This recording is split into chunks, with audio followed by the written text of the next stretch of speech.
तो नवल, 24 का चुनाव, 24 वादे कर दिए आपने, 24 वचन ले लिए। सुनने में तो ये सब अच्छे लगते हैं। 1 करोड़ रोजगार दे देंगे, कहां से देंगे, कैसे देंगे, थोड़ा सा बताइए ना।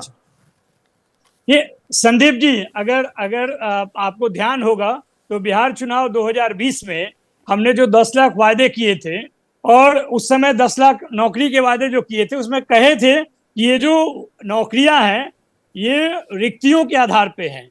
ये जो 30 लाख नौकरी की बात अभी केंद्र सरकार की जा रही है, वो रिक्तियों के आधार पे है। जो रिक्तियां हैं, जो सरकार में 40 लाख नौकरियां हैं, 10 लाख 9,79,79,000 पद खाली थे, वो भी थोड़ी भर रही है, अब भर रही है। वो नौकरियां नहीं है, कोशिश तो ये की जा रही है, पर वो तो इतनी ही है।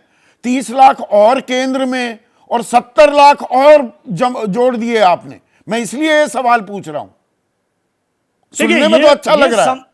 नहीं, संदीप जी, ये बिल्कुल संभव हो सकता है अगर सरकार ठीक से काम करे, उन चीजों पर देखे, विभागवार तैयारी करे तो जरूर हो सकती है। हमने 17 महीने में वो काम करके दिखाया, विभागवार रिक्तियों का रेखांकन करके, उसको एडवर्टाइज करके और बहाली करके लगभग 5 लाख नौकरी 17 महीने में दिए जा सकते हैं। और 2022 15 अगस्त 2022 को ये बात कही गई और उसको पूरा की गई।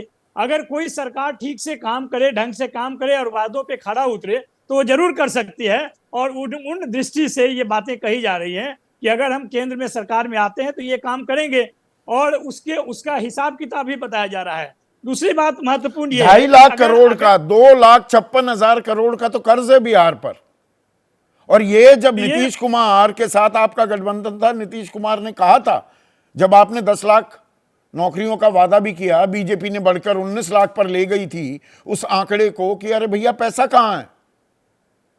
नहीं तो नीतीश कुमार जी जब साथ में आए तो उनको समझाया गया और वो माने भी। वो 10 लाख नौकरी ही नहीं, 10 लाख रोजगार की भी बात किए, और हमारे साथ आने के बाद ये संभव हुआ।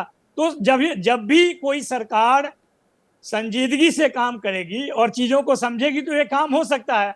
भारतीय जनता पार्टी तो अब किस मुंह से घोषणा पत्र या संकल्प पत्र पे बात कर सकती है? उनको तो 10 साल का हिसाब देना चाहिए।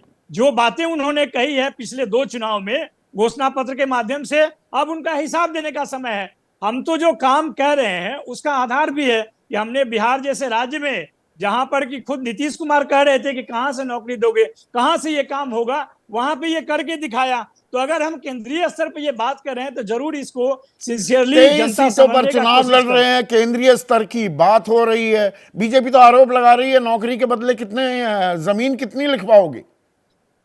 नहीं संदीप जी, देखिए, संसदीय प्रणाली में आपको भी मालूम है कि बहुदलीय व्यवस्था है, और जो ये बात कह रहे हैं 23, वो तो खुद 16 सीट पे चुनाव लड़ रहे हैं। तो और ये भी बात सच है कि हमारे संसदीय प्रणाली में कोई दल जो क्षेत्रीय आज के डेट में है, कल राष्ट्रीय हो सकता है। राष्ट्रीय जनता दल भी एक समय में राष्ट्रीय दल था।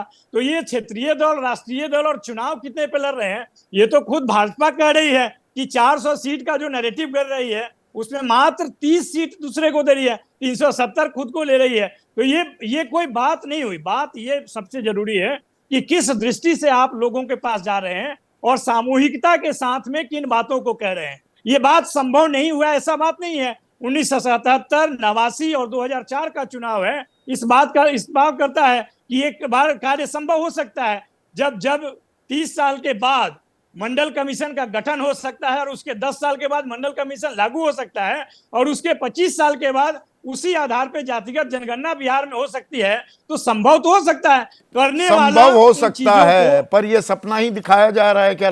जैसे ही घड़ी का काटा दोपहर 2:30 पे आए, बबीता जी का दिल सास बहू साजिश के लिए मचल जाए। और ये है इनकी बहू, पूरे दिन ऑफिस की टेंशन हो जाए गॉन जब ये करें अपना फेवरेट शो फ्री टाइम पे ऑन। इनकी तरह आप भी देखिए अपना फेवरेट शो अपने टाइम पर, और डाउनलोड कीजिए एबीपी लाइव ऐप अपने स्मार्ट टीवी पर।